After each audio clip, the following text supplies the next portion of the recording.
The phone buzzing at 5:30 in the morning wasn't mine. I rolled over in bed, squinting at the nightstand where Beth's iPhone lit up like a Christmas tree. Text after text, all from someone labeled JH in her contacts. The bed beside me was cold, sheets twisted like she'd been wrestling demons all night, or maybe just wrestling with guilt. Not enough coffee in all of Maine for this conversation. Beth stumbled through the bedroom door, still wearing yesterday's black dress, the one she'd called professional when she left for the company party. Now it looked like she'd been sleeping in a car. Her makeup was smeared, lipstick gone, and she reeked of whiskey that definitely wasn't the cheap stuff we kept at home.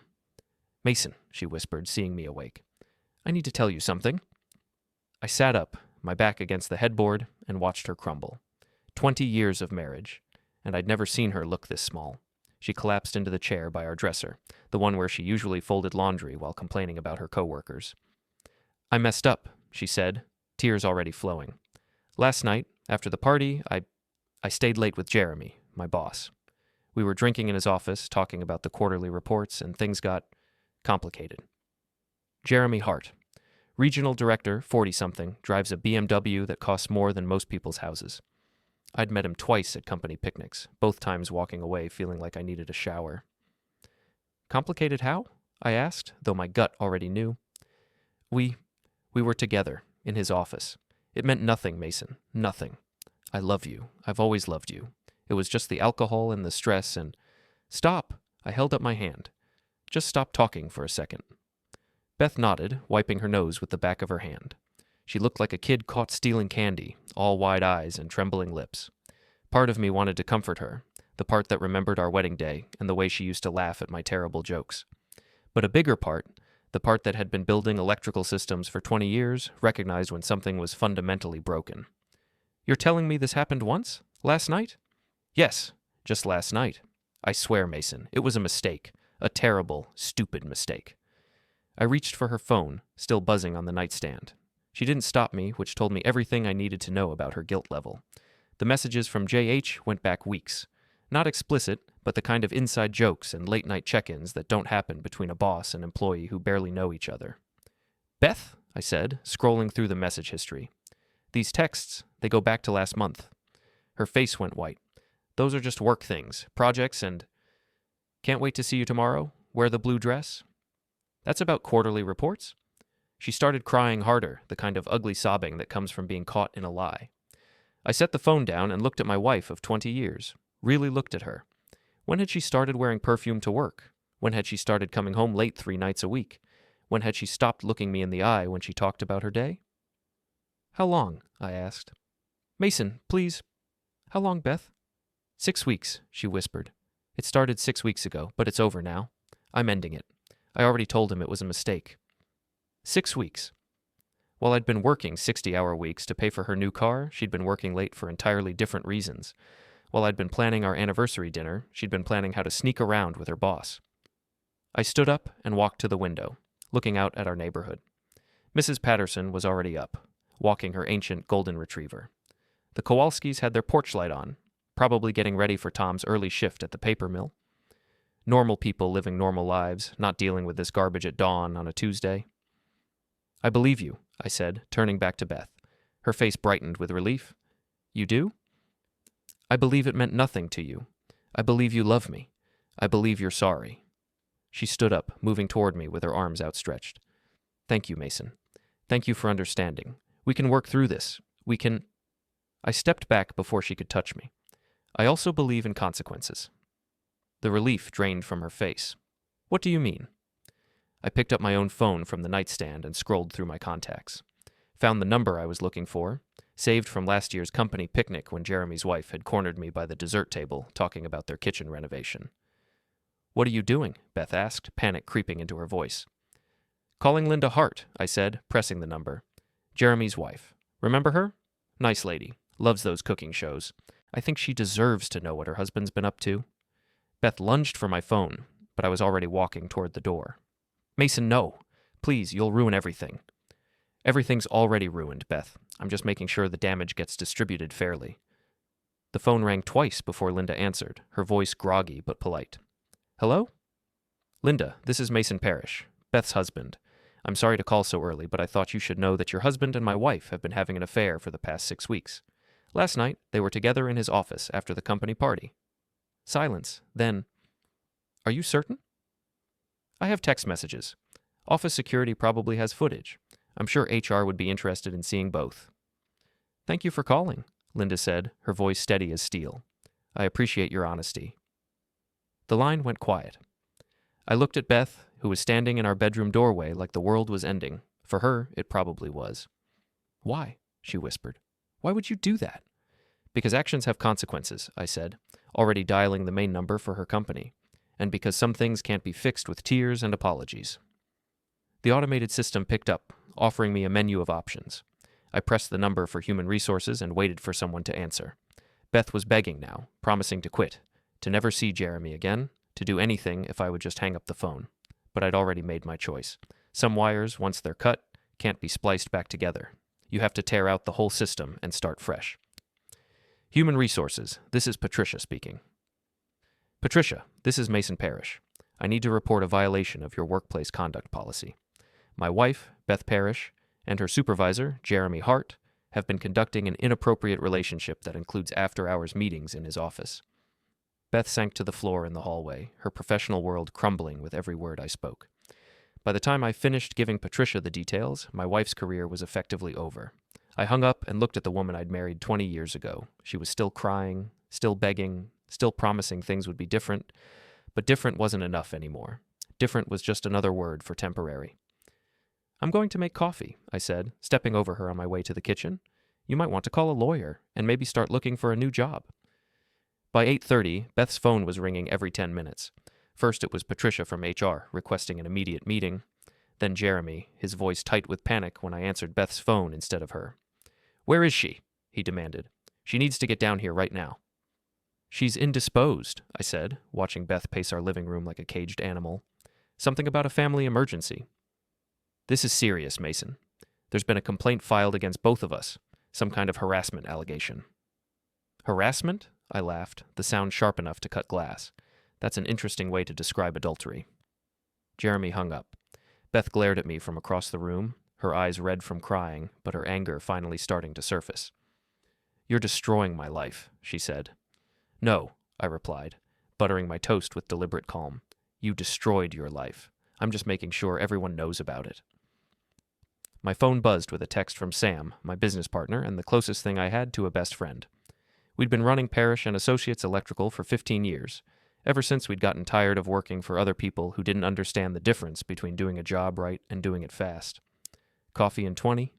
Got some news about that downtown project. I texted back, make it 30, bring the truck, need to pick something up. Beth was getting dressed for work, probably hoping she could salvage something from the wreckage. She emerged from the bedroom in her navy suit, the one she wore when she needed to look professional and trustworthy. Today, it just made her look like she was dressed for a funeral. I'm going to explain everything to them, she said, checking her makeup in the hall mirror. I'll tell them it was mutual, that there was no harassment, that we're ending it voluntarily. Good luck with that, I said. I'm sure they'll be very understanding about their regional director having an affair with a subordinate. Companies love that kind of liability. She left without saying goodbye, her heels clicking on the hardwood floor like a countdown timer. I finished my coffee and called Sam back. Change of plans, I said when he answered. We're not picking up supplies, we're repossessing a car. Sam was quiet for a moment. He'd known Beth almost as long as I had, been to our barbecues and birthday parties, helped me surprise her with a new kitchen 3 years ago. What happened? He asked. She's been cheating with her boss. For 6 weeks. Ah, hell, Mason. I'm sorry. Don't be sorry, just bring the flatbed and meet me at her office building. The blue Honda is parked in space 14. That's her car, though. Won't she need... She can take the bus, I said, or call Jeremy. I'm sure he'd love to give her a ride. 20 minutes later, Sam pulled up in front of our house with the company flatbed truck. He was a big guy, 6'4", with hands like baseball mitts, but he had the gentle demeanor of someone who'd rather fix things than break them. Today, though, his face was set in hard lines. You sure about this? He asked as I climbed into the passenger seat. The car's in my name, I said. Insurance, registration, loan payments. All mine. She just drives it. That's not what I meant. I looked at my oldest friend, this man who'd stood beside me at my wedding and helped me carry Beth's father's casket 5 years later. She made her choice, Sam. Now I'm making mine. The drive to Beth's office took 15 minutes through downtown traffic. The building was one of those modern glass towers that looked impressive from the outside but felt like a fish bowl once you were inside. I'd visited exactly 3 times in the past year, always feeling underdressed in my work clothes among all the suits and ties. Beth's Honda was right where she always parked it, in the spot marked B. Parish near the main entrance. Sam backed the flatbed up to it while I walked into the lobby. The security guard, an older guy named Frank, who I'd chatted with during previous visits, looked up from his newspaper. "Hey, Mason, Beth forget something?" "You could say that," I replied. "I'm repossessing her car. It's in my name, but I wanted to give you a heads up so you don't think someone's stealing it." Frank's eyebrows went up. "Everything okay at home?" "Not really, Frank. Not really." By the time I got back outside, Sam had the Honda loaded and secured. I pulled out a piece of paper and wrote a quick note. "You'll need more than Uber to fix this mess. M." I tucked it under the windshield wiper of the BMW parked in the space marked J. Hart, Regional Director. Jeremy's car, pristine and expensive, sitting there like it owned the world. "What now?" Sam asked as we drove away. "Now we go get breakfast and wait for the fireworks to start." We ended up at Murphy's Diner, the kind of place where the coffee was strong, the bacon was crispy, and nobody asked questions they didn't want answered. Sam ordered his usual stack of pancakes while I picked at scrambled eggs and thought about the next phase of my plan. My phone rang around 10:15, Beth calling from her office line. "Where's my car?" she demanded, skipping any pretense of politeness. "Safe and sound," I said, "parked in our driveway where it belongs." "I need it to get home." "Then you should have thought about that before you decided to work late with Jeremy." "Mason, please, I'm already in enough trouble here. They've suspended me pending an investigation. I need to be able to get around, to look for another job. You can walk, or take the bus, or call your boyfriend. I'm sure he'd be happy to help, assuming his wife doesn't take his keys away." I hung up and turned my attention back to Sam, who was studying me with the kind of look he usually reserved for complicated wiring diagrams. "You're really going to burn it all down, aren't you?" he said. "Some things need to burn," I replied. "Otherwise the rot just spreads." My phone buzzed with a text message from a number I didn't recognize. "This is Linda Hart, Jeremy's wife. Would you be available to meet this afternoon? I have some questions about what you told me this morning." I showed the message to Sam, who whistled low. "That's going to be an interesting conversation." "Should be," I agreed, typing back my response. Murphy's Diner on Oak Street, 2:00. The rest of the morning passed in a blur of routine work calls and scheduling meetings, normal business that felt surreal after the chaos of the past few hours. But normalcy was good. Normalcy was what I was fighting to get back to, even if it meant tearing down everything else first. At 1:55, Linda Hart walked into Murphy's Diner looking like she'd spent the morning with a lawyer. She was a small woman, maybe 5'3", with graying brown hair and the kind of quiet composure that came from years of dealing with difficult situations. "Mr. Parrish?" she said, approaching my table. "Mason," I said, standing to shake her hand. "Thank you for coming." She sat down across from me and folded her hands on the table. "I want to see those text messages." I handed her Beth's phone, which I'd confiscated before leaving the house. Linda scrolled through the conversation history, her face revealing nothing. After several minutes, she set the phone down and looked at me directly. "How long have you known?" she asked. "Since this morning," she confessed after I found the messages. "And you called me immediately." Seemed like the right thing to do. Linda nodded slowly. "Jeremy came home around lunchtime, suspended without pay pending investigation. He's claiming it was all your wife's idea, that she pursued him." "Maybe she did," I said. "Doesn't matter to me who started it. What matters is that it happened." "It matters to me," Linda said quietly, "because this isn't the first time." Linda Hart's words hung in the air between us like smoke from an electrical fire. This wasn't the first time. I should have been surprised, but somehow I wasn't. Guys like Jeremy Hart didn't just stumble into affairs, they cultivated them. "How many others?" I asked. "That I know about? 3, including your wife?" Linda's voice was steady, but her hands trembled slightly as she reached for her coffee cup. "The first was his secretary. About 5 years ago. I found hotel receipts in his jacket pocket. When I confronted him, he cried, begged forgiveness, promised it would never happen again. But it did. 2 years later, a client this time, some young architect working on a development project. That one lasted 8 months before her husband called me." I felt something cold settle in my chest. Not anger, exactly, more like recognition. The same feeling I got when I opened an electrical panel and saw years of shoddy work, dangerous shortcuts, and code violations that had been hidden behind a clean facade. "What did you do?" I asked. "Nothing," Linda said, and the admission seemed to cost her something. "I stayed, made excuses, told myself it was for the kids, though they're both in college now, told myself he would change. And now?" Linda reached into her purse and pulled out a manila envelope. "Now I'm done making excuses. These are copies of Jeremy's personnel files from his previous job. I have a friend in HR there. Turns out he was transferred here after a harassment complaint. The company settled quietly rather than face a lawsuit." I opened the envelope and scanned the documents inside. Performance reviews that mentioned boundary issues. A formal complaint from a female employee about unwanted advances. A recommendation for enhanced sensitivity training that had apparently been ignored. "Why are you showing me this?" I asked. "Because I want him gone," Linda said simply. "Not just suspended, not just reprimanded, gone. And I think you want the same thing." She was right, but not for the reasons she might have expected. I didn't want Jeremy Hart gone because he'd slept with my wife. I wanted him gone because he was a predator, and predators needed to be removed from positions where they could hurt people. "What do you have in mind?" I asked.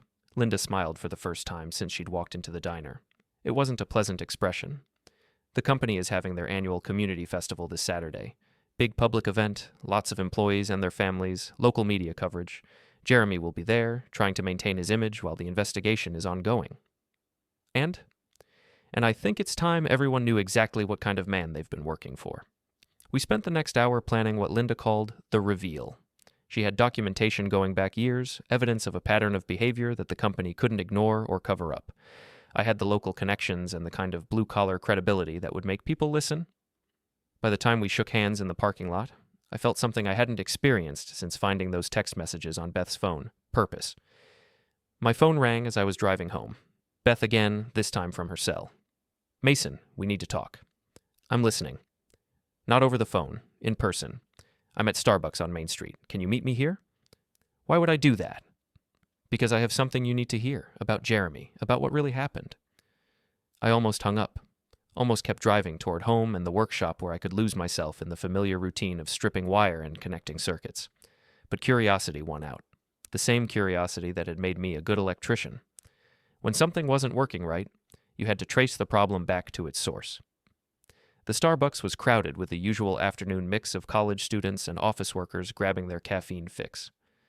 I found Beth at a corner table, looking smaller than I'd ever seen her. She'd changed out of her business suit into jeans and a sweater, like she was trying to become someone else.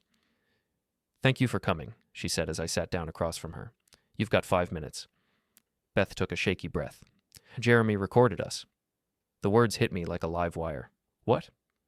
"That night, in his office, he had his phone set up on the bookshelf. I didn't know until this morning when he showed me the video. He's been recording all of his encounters." "Why are you telling me this?" "Because he's threatening to release it if I don't back up his story. He wants me to say that I seduced him, that I was the aggressor, that he tried to stop it, but I wouldn't take no for an answer." I stared at my wife, this woman I'd loved for 20 years, and felt something fundamental shift inside me. Not heartbreak this time, something harder, something that would last longer than grief. "And what did you tell him?" "I told him no. I told him I wouldn't lie for him, even if it meant everyone seeing that video." Beth's eyes filled with tears again. "I know I don't deserve your help, Mason. I know I've lost any right to ask you for anything, but he can't be allowed to do this to other women." "Other women?" "I wasn't the first, and I won't be the last. He showed me photos on his phone, videos. He's been collecting them like trophies." The cold feeling in my chest spread outward, reaching my fingers and toes. Jeremy Hart wasn't just a cheating husband or an unfaithful boss. He was something much worse. "Where is he now?" I asked. "Home, I think, planning his defense strategy. He thinks he can control the narrative, make himself look like the victim." I stood up, my 5 minutes long expired. "He's wrong." "What are you going to do?"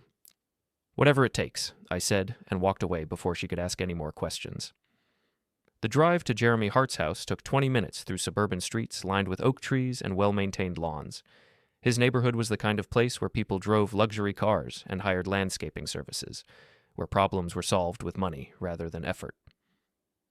I parked across the street from his house, a sprawling colonial with a 3-car garage and a circular driveway. Jeremy's BMW was parked out front, and I could see lights on and what looked like a home office on the second floor. My phone buzzed with a text from Sam. "Where are you? We've got that estimate to finish." I typed back, "Handle it without me. Something came up." "Everything okay?" "Will be." I sat in my truck for an hour, watching Jeremy's house and thinking about electrical systems. Every building had a main panel, a central point where all the power flowed through. Cut the right wire at the panel, and you could shut down the entire system. But you had to know which wire to cut, and you had to be willing to work in the dark. Jeremy Hart's main panel was his reputation, his standing in the community, his position at the company, his image as a successful businessman and family man. Linda had given me the tools to cut those wires. Beth had given me the motivation. Now I just had to decide how much damage I was willing to cause. Saturday morning arrived gray and drizzling, the kind of weather that made everything look washed out and tired. Perfect for what I had planned. The community festival was being held in Riverside Park, a 20-acre stretch of grass and trees that bordered the Penobscot River. By 10 o'clock, the place was crawling with families, food trucks, and employees from Jeremy's company wearing matching polo shirts and forced smiles. I arrived early, dressed in my best jeans and a button-down shirt that Beth had bought me for Christmas 2 years ago. Sam was with me, looking uncomfortable in anything that wasn't work clothes, but committed to seeing this through. "You sure about this?" he asked for the third time as we walked toward the main pavilion. "I'm sure. Because once you light this fuse, there's no putting it out." "Good," I said. "Some things need to burn completely." Linda Hart was waiting for us near the information booth, looking nervous but determined. She'd traded her usual conservative dress for jeans and a sweater, trying to blend in with the crowd. In her hands was a manila folder thick with documentation. "He's here," she said, nodding toward the company booth where Jeremy was glad-handing customers and posing for photos with the local mayor. Acting like nothing's wrong. I watched Jeremy work the crowd, his smile bright and confident, his handshake firm and practiced. He was good at this, I had to admit. Good at projecting success and trustworthiness, at making people believe he was someone worth following. "What's the plan?" Sam asked. "Simple," I said. "We wait for the right moment, then we tell everyone exactly who Jeremy Hart really is." That moment came an hour later, when Jeremy took the microphone to address the crowd. He was introducing the company's new community outreach program, talking about corporate responsibility, and giving back to the people who made success possible. "Our company has always been built on trust," he said, his voice carrying easily across the park. "Trust between employer and employee, trust between business and community, trust that we'll always do the right thing, even when no one is watching." I started walking toward the pavilion, Linda beside me and Sam following reluctantly behind. People stepped aside as we approached, sensing something was about to happen, but not sure what. Jeremy saw me coming when I was still 20 feet away. His smile faltered for just a moment before snapping back into place, but I caught the flicker of fear in his eyes. "And now," he said into the microphone, "I'd like to introduce some of our community partners who—" "Jeremy," I called out, loud enough for the crowd to hear. "We need to talk." The microphone picked up my voice, amplifying it across the park. Conversations stopped. Heads turned. Jeremy's smile became a grimace. "Mason," he said, trying to sound friendly. "This isn't really the time or place." "Sure it is," I said, stepping up onto the platform.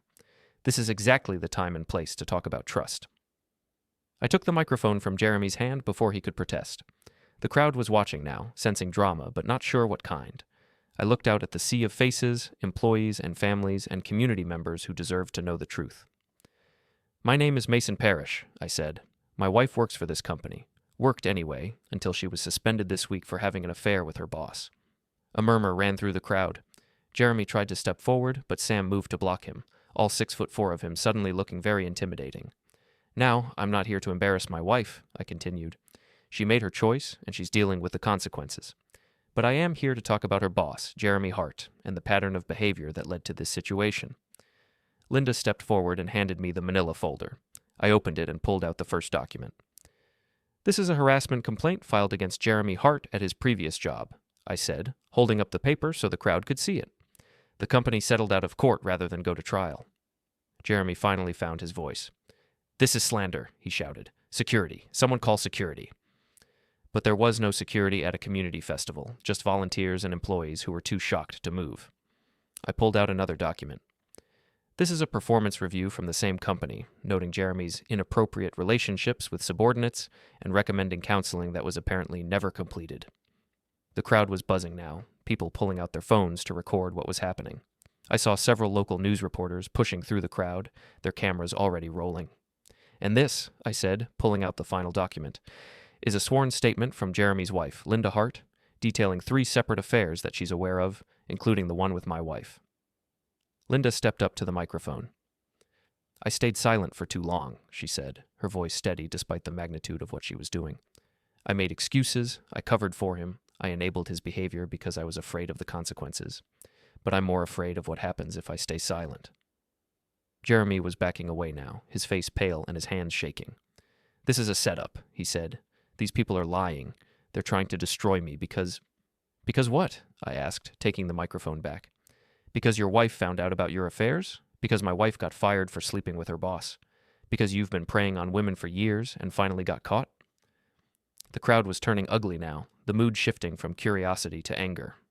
I saw company employees removing their polo shirts, distancing themselves from the logo and what it represented. I saw families gathering their children and leaving, not wanting to be associated with the spectacle. "The truth is simple," I said into the microphone. "Jeremy Hart is a predator who uses his position of power to manipulate and exploit women. He records his encounters without consent. He threatens to release those recordings if his victims don't cooperate with his version of events. And he's been doing it for years while his company looked the other way." Jeremy broke then, the mask finally slipping completely. "You don't know what you're talking about," he screamed. "Your wife came on to me. She begged for it. I have proof." The admission hung in the air like a toxic cloud. Even his defenders in the crowd took a step back, finally seeing him for what he really was. "There's your proof," I said into the microphone. Straight from his mouth. I handed the microphone to Linda and stepped down from the platform. The crowd was dispersing now, people talking in hushed, angry tones as they processed what they'd just witnessed. Local reporters were chasing after Jeremy, who was fleeing toward the parking lot with his career in ruins behind him. Sam clapped me on the shoulder. "Well," he said, "that went better than expected." "It's not over yet," I replied, watching Jeremy's BMW speed out of the parking lot. This was just the opening act. Linda joined us, looking drained but relieved. "What happens now?" she asked. "Now we wait for the company to do damage control," I said. "They'll fire Jeremy to protect themselves, launch an investigation, maybe bring in outside consultants to review their policies. Your husband's career is finished." "And Beth?" I thought about my wife, probably watching the news coverage from wherever she was staying. She'd made her choice weeks ago when she decided to have an affair. Today was just the consequence finally catching up. "Beth's not my problem anymore," I said. "She's an adult. She can figure out her own life." We walked back to my truck in silence, the festival continuing around us but with a different energy now. Subdued, cautious, the kind of atmosphere that follows a storm when people are checking for damage and trying to figure out how to rebuild. My phone buzzed with a text message from an unknown number. "This isn't over. You have no idea what you've started." I showed it to Sam, who frowned. "Jeremy?" "Probably." "You worried?" I thought about the question as we drove away from the park. Was I worried? About retaliation, about lawsuits, about the consequences of what I'd just done? "No," I said finally. "I'm not worried. Some fights are worth having, even if you might lose, especially if you might lose."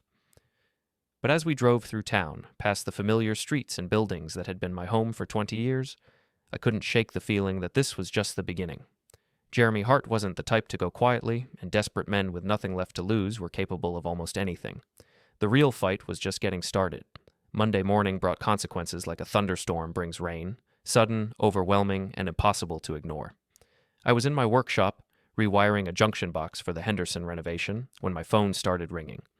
First call was from a reporter at the Portland Press-Herald, wanting a comment about the allegations against Regional Director Jeremy Hart. Second was from a lawyer representing Jeremy's company, requesting that I cease and desist from making defamatory statements. Third was from Beth. I let that one go to voicemail. Sam walked in around 9, carrying 2 cups of coffee and wearing the expression he usually reserved for bad news. "We've got problems," he said, setting one of the cups on my workbench. "What kind of problems?" "The permit for the downtown project got pulled. City says there's a review of contractor qualifications that needs to happen before work can continue." I set down my wire strippers and looked at my business partner. "Jeremy's doing damage control." "That's what I figure. Question is, what are we going to do about it?" Before I could answer, my phone rang again. This time it was Linda Hart, and she sounded scared. Mason, we need to meet. Something's happened. What kind of something? Jeremy came home last night. He's been drinking, and he's not stable. He's making threats, saying he's going to destroy everyone who ruined his life. Where is he now? I don't know. He left this morning with a suitcase and his laptop. But before he left, he showed me something on his computer. Videos, Mason. Not just of your wife. Other women, too. He's threatening to release all of them unless the company reinstates him and drops the investigation. I felt that familiar cold sensation spreading through my chest. How many videos? Dozens. Going back years.